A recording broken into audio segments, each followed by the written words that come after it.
Salam sejahtera, terima kasih karena bersama dengan saya di Nazilin Unity Channel.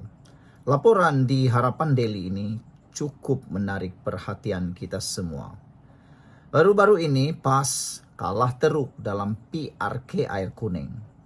Namun apa yang mereka lakukan jauh lebih mengejutkan ramai orang.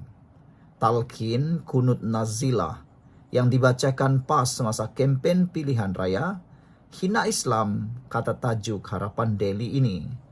Naib Pengerusi 1 Parti Amanah Negara Amanah Kelantan, C. Ibrahim Muhammad menegaskan bacaan talqin dan kunut nazilah oleh PAS sebagai sebahagian kempen pilihan raya adalah satu penghinaan kepada Islam. Beliau berkata PAS menggunakan Islam tidak kena pada tempatnya. Mengulas tindakan parti pembangkang itu semasa kempen pilihan raya PRK Dewan Undangan Negeri Air Kuning baru-baru ini. Talqin orang baca kepada si mati, itu pun selepas selesai dikuburkan. Bila talqin dijadikan lawak politik, maka ianya satu penghinaan kepada amalan Islam, kata beliau. Begitu juga dengan kunut nazilah. Ianya disyariatkan ketika berhadapan dengan musibah yang besar atau serangan puak bukan Islam. Bukan untuk mendoakan kehancuran sesama Islam kerana pilihan raya, jelas C. Ibrahim lagi. Semasa kempen PRK Dewan Undangan Negeri Air Kuning lalu, Pesuruhjaya PAS Melaka Zulkifli Ismail yang juga ahli Parlimen Jasin memimpin bacaan doa kunut nazilah. Untuk rekod, doa kunut nazilah disyariatkan oleh Rasulullah sebagai reaksi terhadap musibah besar atau kezaliman terhadap umat Islam. Contohnya, seperti penindasan terhadap umat Islam di Palestin, selain ketika bencana besar atau wabak, serta apabila berlaku kezaliman nyata terhadap umat Islam sebagai satu umat yang bukan sekadar perbezaan politik. Saudara, ini memang betul-betul mengejutkan kita. Apabila seorang pemimpin daripada amanah, iaitu Naib Presiden 1 Parti Amanah Kelantan, menegaskan bacaan talqin dan kunut nazilah oleh PAS sebagai sebahagian kempen pilihan raya adalah satu penghinaan kepada Islam. Jadi saudara, itulah ramai yang kata sampai begitu terdesak sekalinya PAS nak menang, sanggup membacakan talqin dan kunut nazilah. Begitulah sikap nak menang sangat, kata netizen, sehingga mereka sanggup buat apa saja. Penerangan daripada Naib Pengerusi 1 Parti Amanah Negara ini cukup jelas. Kata beliau, PAS menggunakan Islam tidak kena pada tempatnya. Mengulas tindakan pembangkang itu semasa PRK Air Kuning. Kata beliau, talqin orang baca kepada si mati, itu pun selepas selesai dikuburkan. Bila talqin dijadikan lawak politik, maka ianya satu penghinaan kepada amalan Islam, katanya. Begitu juga penerangan cukup jelas daripada Naib Pengerusi atau Naib Presiden Parti Amanah, Pengerusi Parti Amanah ini, juga tentang kunut nazilah. Kata beliau, ianya disyariatkan ketika berhadapan dengan musibah yang besar atau serangan puak bukan Islam. Bukan untuk mendoakan kehancuran sesama Islam kerana pilihan raya, jelas C. Ibrahim lagi. Sekian dulu untuk kali ini. Jangan lupa tinggalkan komen Anda.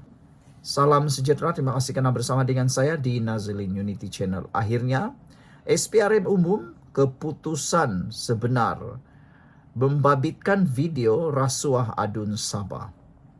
Adakah dengan laporan ini 16 adun Sabah akan ditangkap atau ditahan SPRM? Namun, Azam Baki menyatakan bahawa laporan forensik 10 video rasuah adun Sabah keluar seminggu lagi, kata Azam Baki. Laporan forensik membabitkan 10 rakaman video adun Sabah yang dikaitkan dengan rasuah akan dikeluarkan kira-kira seminggu lagi. Ketua Pesuruhjaya Suruhanjaya Pencegahan Rasuah Malaysia SPRM Tan Sri Azambaki berkata, siasatan mengambil masa sedikit lebih lama berikutan banyak video yang perlu diproses. Kata beliau, SPRM perlu meneliti video-video tersebut untuk mengelakkan sebarang pertikaian terhadap keadilan siasatan. Pegawai penyiasat memerlukan masa sedikit lagi kerana ada 10 rakaman video, bukan satu video, kata Azambaki. Kita kena tengok teliti. Siasatan kena adil, nanti akan ada pihak-pihak mempertikaikan pula dan mempersoalkan adakah ini satu siasatan forensik yang adil dan sebagainya. Jadi kita kena buat cara elok, katanya, ketika ditemui pemberita selepas merasmikan persidangan anti rasuah Asia Tenggara 2025 Recalling Jakarta Statement hari ini.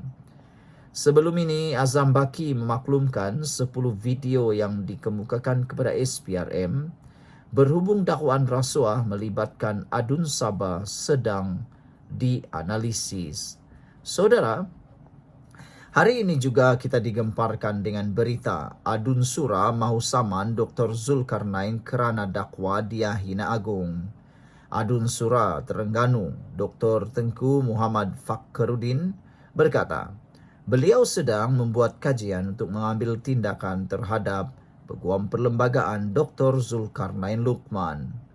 Kata beliau, saya sedang mengambil langkah undang-undang terhadap Zulkarnain Luqman atas kenyataan liar dan bersangka buruk ini, kata adun berkenan mengulas tulisan Dr. Zulkarnain yang menyifatkan kenyataannya sebagai menghina yang di-Pertuan Agong.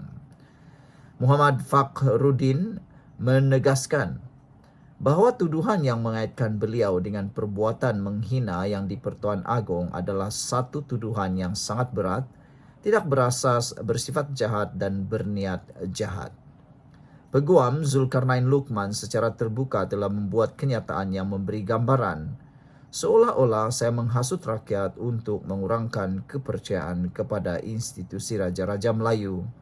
Sedangkan kenyataan asal saya langsung tidak menyentuh apatah lagi menghina mana-mana raja atau institusi diraja, katanya. Tuduhan ini bukan sahaja mencemar reputasi saya sebagai wakil rakyat, malah cuba mencetuskan persepsi buruk yang berunsur fitnah terhadap saya secara pribadi dan politik, kata beliau lagi. Sebelum ini, Zulkarnain dalam tulisan yang kemudiannya dipetik Malaysia Kini berkata, analogi yang dibuat oleh adun dari PAS itu melalui tulisannya terlalu jauh melencong, berniat tidak baik kepada yang di-Pertuan Agong. Jika adun ini hendak bermusuh dengan DAP, itu dia punya pasal, kata beliau. Tetapi menyebarkan naratif songsang begini tidak perlu dibuat, katanya. Zulkarnain dalam tulisannya bertanya, adun ini sedar atau tidak Perlembagaan Malaysia ini mengenai kedudukan raja-raja.